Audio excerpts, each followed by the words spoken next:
I'm in a turtleneck, the fireplace is going, we got new hats, it's spooky season. Let's talk about drones.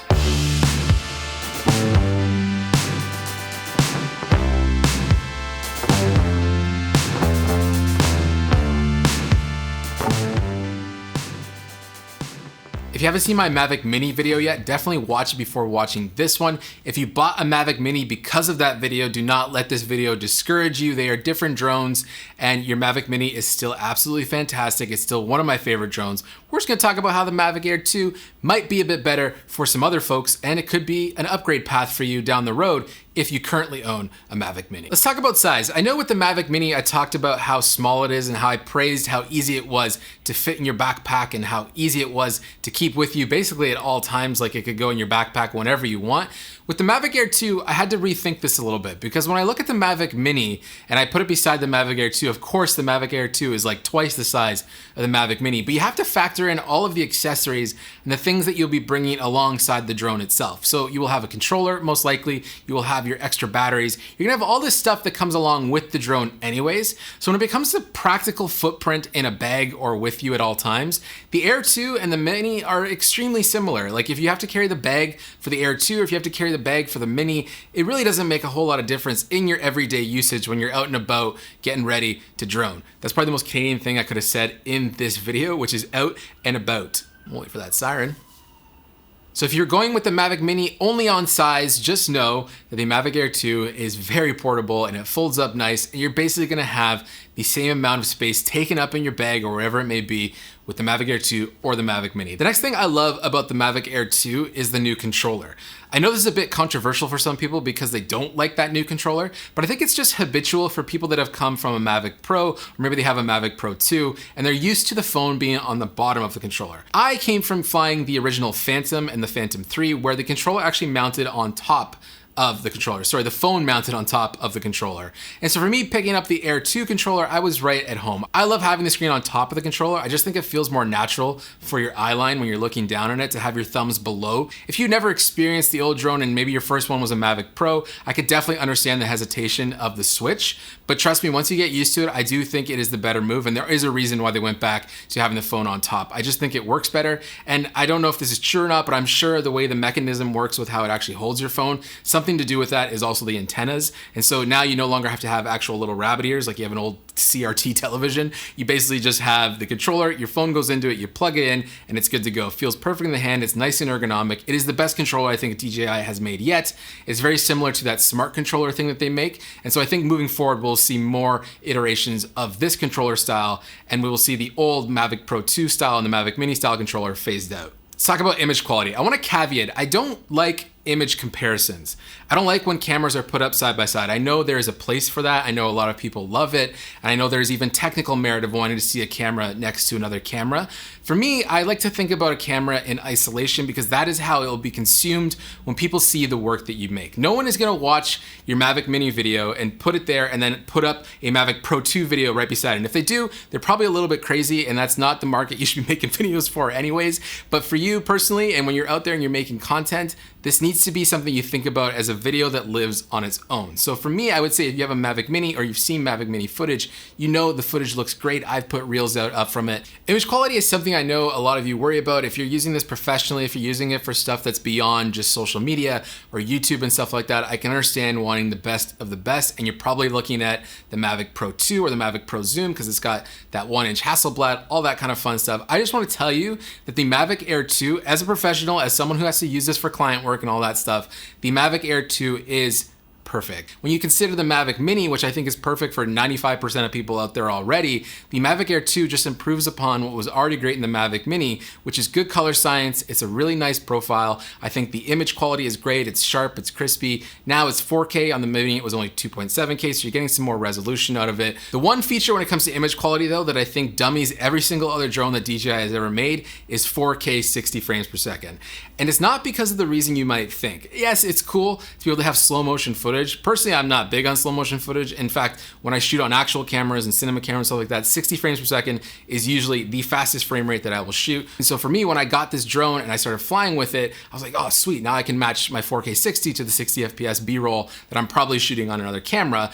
But what happened was when I started flying and I realized when I got into post is that it completely transformed the way that I shoot and fly now. Let me explain. So when you are up and you're flying, most of the time if you're flying properly and you're filming properly, you're shooting with intent. You get your drone up in the sky, maybe you want to get this shot of a building, you're up there just to get that shot of the building. You're not flying around leisurely just to have fun. You're there because you want to get a specific shot. When I used to shoot in 4K 24, I had to make sure that I was getting enough coverage of that sequence so that when I got into the edit, there was enough footage in there for me to work with for whatever I might need for my cut.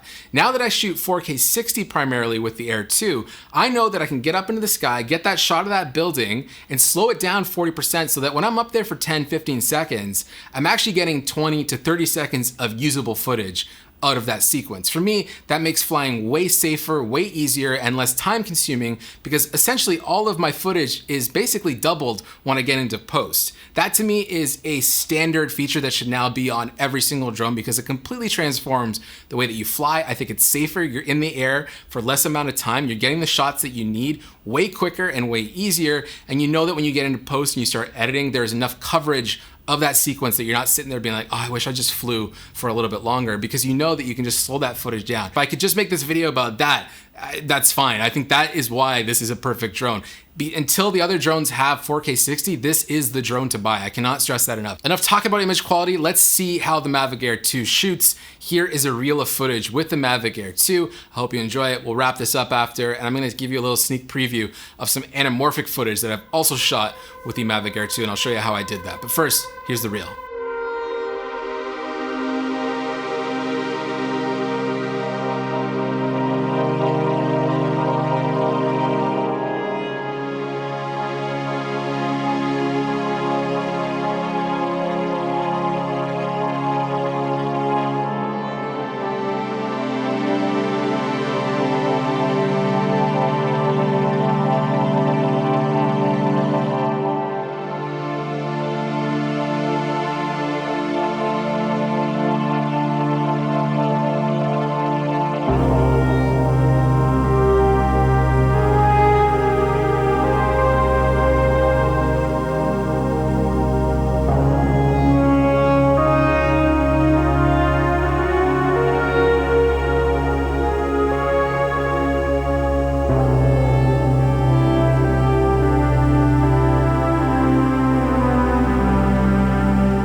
So as you can see, and as we talked about, the Mavic Air 2 is a fantastic drone. And I said this even about the Mini. The Mini is also very good. The Air 2 just improves upon what makes the Mini already great. And it takes a lot of the features from the Mavic Pro 2 that make it so great and puts them in a bit of a smaller, cheaper, compact package. I snuck in a few shots in that reel of some anamorphic footage. So I just quickly want to shout out Freewell, who I talked about in my Mavic Mini video as well. They make really nice ND filters, but they sent me their new 1.15x anamorphic lens for the Mavic Air 2. What I love about this lens is that it just clips on the front of your camera. You don't have to initialize it. There's no setup process. There's no tools required. It just snaps on to where your filter would typically snap on. And so it's super easy to set up. And it's gonna give you that nice anamorphic wide feel without feeling super wide. It's not a crazy anamorphic. It's only 1.15. A standard anamorphic that most people are used to is 133x, which you'll usually see a lot in TV and movies and whatnot. But with 1.15x, it's not crazy, but it's not too little either. I'm really excited to try this out more when I do documentary work or if I'm doing some client stuff and I need a nice establishing shot. Just getting a little bit more real estate on the sides of my image with the anamorphic is just nice to have. And I think For me personally, I'm probably just gonna leave that filter on. It kind of sucks that you can't use an ND at the same time, but I'm willing to trade the sacrifice of my shutter speed for the benefit of having the anamorphic lens. One thing to note with the anamorphic, and I know a lot of people want this when they get an anamorphic lens, is flaring. This lens, you're really not gonna experience flaring. The reason for that is the way an anamorphic lens works with flares is the light basically has to hit it directly on. And with a drone, you realize that you're up in the sky, and so most light sources are either above or below the drone. It'll be very rare that you ever find a light source unless it's a giant spotlight or something, or a street light, and you're low enough for it, which you shouldn't be if you're flying safe. But you're never really gonna see flaring with this lens. It's really more just about getting that anamorphic aspect ratio in the look of the image and the stretch, not so much getting the anamorphic flaring. So thank you to Freewell for sending this lens out. It's wonderful. Like I said, I'm probably just gonna keep it on the drone now because I much prefer the way it looks with it than without. There's so many other things that we could talk about with the Air 2 when it comes to all the features that they keep adding. It's like they're trying to make the Mavic Pro 2 obsolete in some way. They've brought zoom to the Air 2, so now you have like a 4K zoom. So if you want that lens compression look and that parallax of being able to zoom in on things, guess what? You can do that with the Air 2 now. The app keeps getting better and better as well. They use the DJI Fly app now instead of the DJI Go app, and I think they're probably just gonna phase out DJI Go at some point because they just keep adding all the improvements to the DJI Fly app. And every time they add something new, this drone gets more and more perfect to the point where even if they did release a Mavic Pro 3 or a Mavic Mini 2 or an Air 3 even, this drone's already so good that I don't feel like I need to upgrade anytime soon. I think right now the best drone, the most perfect drone that DJI makes is the Air 2, and I'd be curious to know if you feel the same. So let me know in the comments what you think of the Mavic Air 2 and what you think of these Freewell anamorphic lenses. I think it's pretty sweet that you can now do that with a drone. But overall, my name is Patrick Tommaso. This has been another video. See these hats right now? We got these coming very soon and some other goodies too. So keep on the lookout for that. There's actually a link in the description of this video so you can sign up to see when this first drop comes out for these hats. But we also have the giveaway still coming for 20,000 subscribers. I'm just waiting for one more small piece of gear from Rode to finish out that kit, and then we'll be doing a giveaway and a big podcasting video. But I hope you like this video. Again, leave a comment or don't, whatever you want. Hope you like the spooky season cozy vibes. Yeah, drones are cool, eh? Peace.